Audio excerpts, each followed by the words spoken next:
And intellectual delays, they usually have lower levels of overall intelligence, not because they were born with less intelligence, but again, as we saw in part one, the brain does not have a chance to develop properly. And they have less creative and flexible problem solving because, again, they are concerned about, getting yelled at or, the other issues involved in their neglect situation. And often they have social difficulties.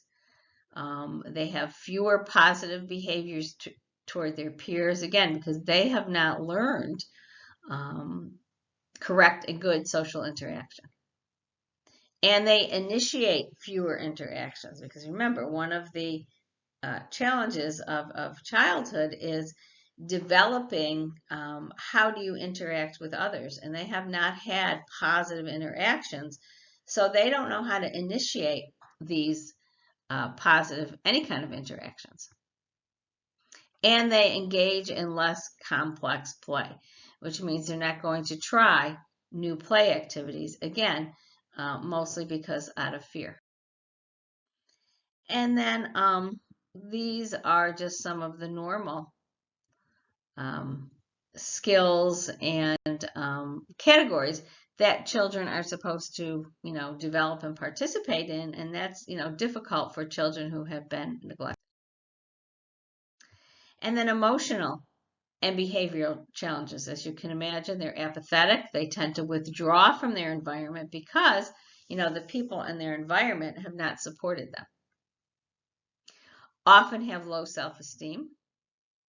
So if you were working with any of these individuals as adults, these would be some of the issues that you would work with them and some of the skills that you would have to help them develop. How can they be more assertive? Okay, how can they believe in themselves more? And then ineffective coping skills. Okay, what do I mean by that? Coping skills are anything that help you to cope with life. Okay, so for example, maybe the way that they have coped when they're growing up and they've been emotionally neglected, and this goes for abuse too, is maybe they've been really quiet. Okay, maybe that's how they've coped. Okay, that's how they've not gotten depressed or angry or whatever. So that worked when they were in the situation, but maybe it doesn't work so good now as they're adults because they're seen as passive and not assertive. So you may work with a particular adult who has suffered child abuse or neglect. How can you be assertive in a healthy way? Because remember, they have learned unhealthy coping techniques, but you want to help them learn. Healthy coping techniques. Okay. They may be prone to physical or verbal aggression because they are frustrated. We know children often act out physically when they're frustrated. Okay. And just kind of general behavioral patterns, maybe crying a lot, maybe being sad, withdrawn. And they could have a conduct disorder too. Okay, they're the children that are always acting out in the class, being sometimes what people call class clown, and generally, not necessarily a DSM-5 conduct disorder, or they could be, but a psychologist or a social worker would have to diagnose that. And then they could have also psychiatric problems too. Okay, some interventions, one-on-one counseling with the child and with the parent, and sometimes depending on the severity of the neglect, you might have to have family counseling. Okay, that is also effective too, but the child may want to have counseling on their own so that they feel free to, discuss their situation with the counselor. And services provided in the home are also essential. It is essential to evaluate and see what is the home like, what actually is going on, and community services too. And concrete services, for example, giving the parent a list of the food pantries, okay? Giving them a list of, if they need parenting classes, where are those parenting classes? If they do not drive or have a car, where can they get bus tokens? So concrete services are really key.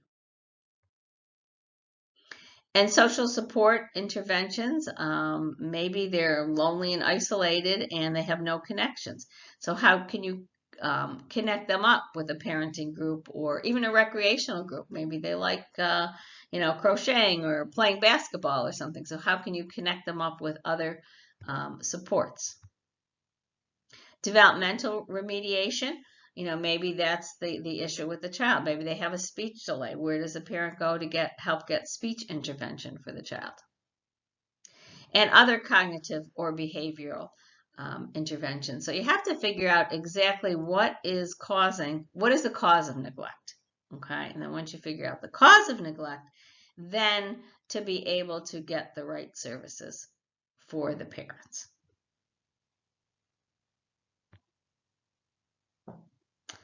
So, so hopefully, this is again a very basic understanding, and there's a lot more reading and a lot more whole courses you can take just in the neglect of children. Okay, so I'll see you next time. Have a good week, and please get working on your letters and let me know if you have any questions.